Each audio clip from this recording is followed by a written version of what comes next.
Oh, I've got a 562 failure. Got a scored piston. Um,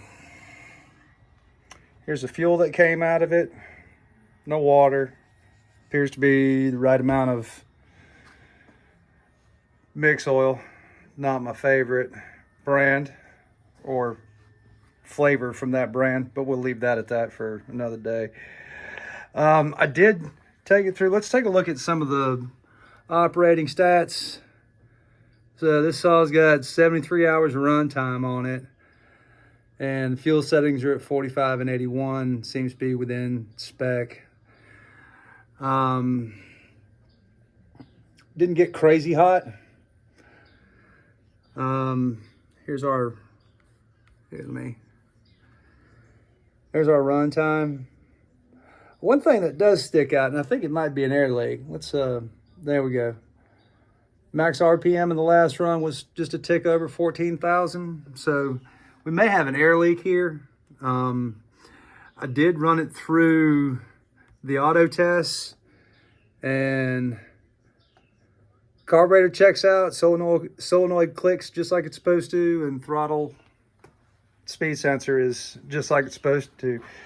I'm gonna break this down and do a little quick pressure and vacuum test. I've already got the exhaust blocked off, and we'll go from there. All right, appears to pass the vacuum and pressure test. One of the things I've failed to mention, this is a 2017. We did do the upgrade on this last year with the improved filtration system on it, and the intake was nice and clean, so that new filter does actually work like it's supposed to. But here's something that's really curious. I'm holding 7 inches of vacuum,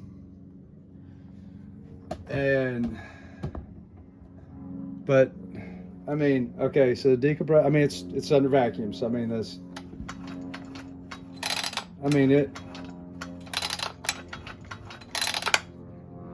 we're gonna dig a little deeper. I'd be interested to see what's up with this piston.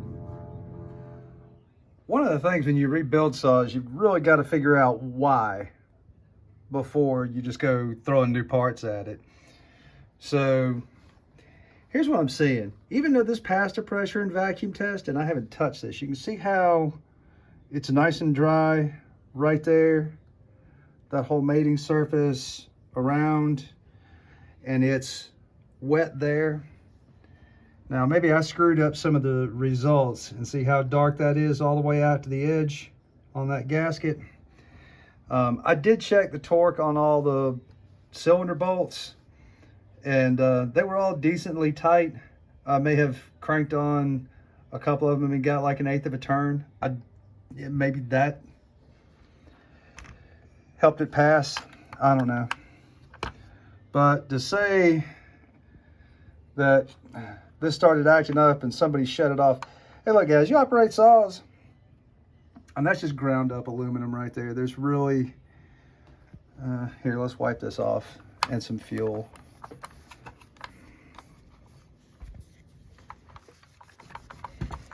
You know, if your saw's acting up,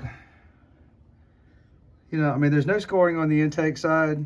You know, that's just smeared grease and stuff. You know, nothing to speak of there. And you know, obviously this is why I had literally no compression to speak of. Here, let me prop this up. There we go.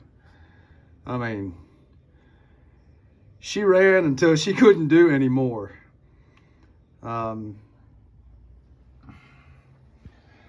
So without it having any recent error codes, I chalk this up to a small air leak, quite possibly,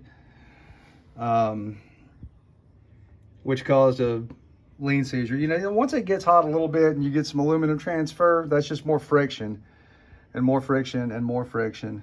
I don't have any play in the crankshaft. I don't know if I'm going to keep these bearings or not. That's a lot of ground up product. The proper thing to do, and I'm sure if I rotated this around a little bit, you could, here, let's see if we can get any sound, any racket out of this.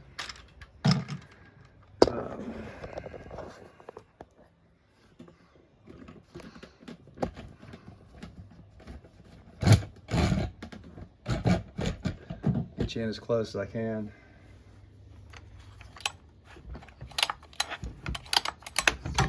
It's really hard to